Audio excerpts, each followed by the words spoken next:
I'm Emily, and I often get asked by organisations how to employ individuals from outside the UK. An individual will need sponsorship for certain visas.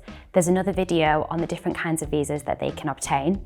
In order to get that sponsorship, you need to get a licence first, and in this video I'm going to talk about how to obtain that licence. Let's get the cost out of the way first, because I often get asked how much it's going to cost to get a sponsor licence. For a small or charitable sponsor, the cost is £536 for the licence, and for a medium or large sponsor, the cost is £1,476 for the licence.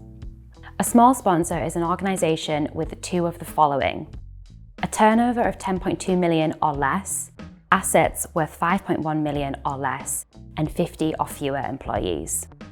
In order to obtain a sponsor licence, you need to complete an online application.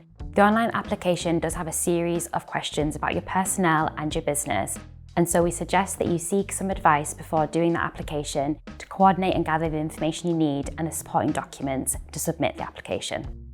Once you have the licence, in order to sponsor an individual to come over to the UK, you need to give them a certificate of sponsorship.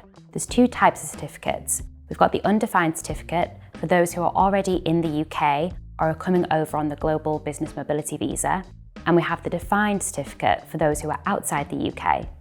When you apply for your licence, you can specify the number of undefined certificates that you would like to use during the lifetime of your licence.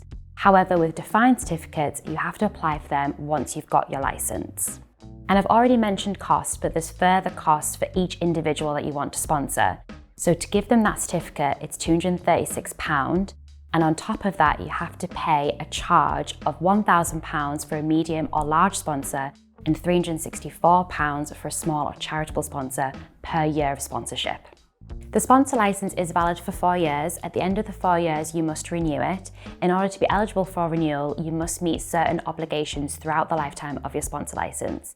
I've got more information on those obligations for you to watch here.